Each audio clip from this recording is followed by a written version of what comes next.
वस्तु का मूल्य। एक गांव में एक बूढ़ा आदमी रहता था।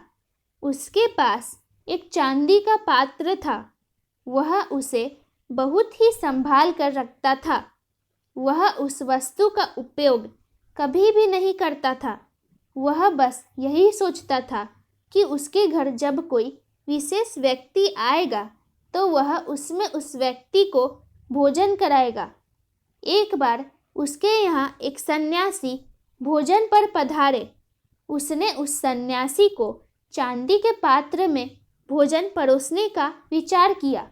फिर अगले ही पल उसका विचार बदल गया।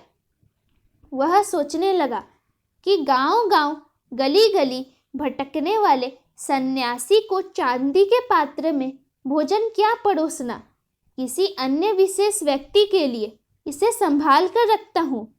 कुछ समय के बाद उसके राज्य के राजा का मंत्री उसके घर भोजन पर पधारे।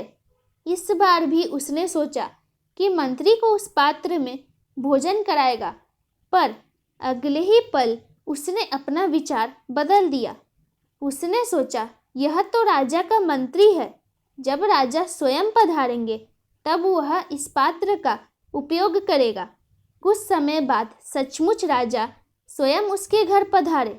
कुछ समय पहले ही राजा अपने पड़ोसी राज्य के राजा के साथ एक युद्ध में हार गए थे।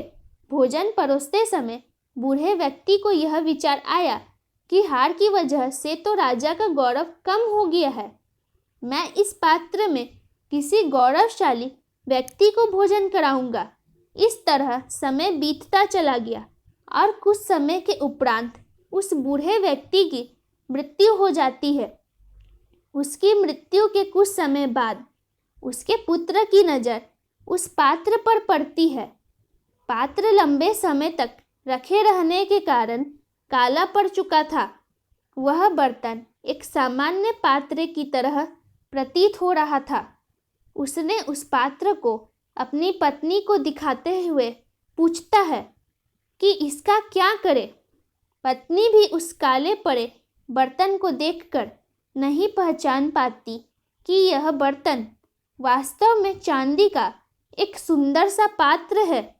वह अपने पति से कहती है, इस बेकार से गंदे पात्र का क्या करना, इसे कुत्ते को भोजन देने के लिए निकाल दो।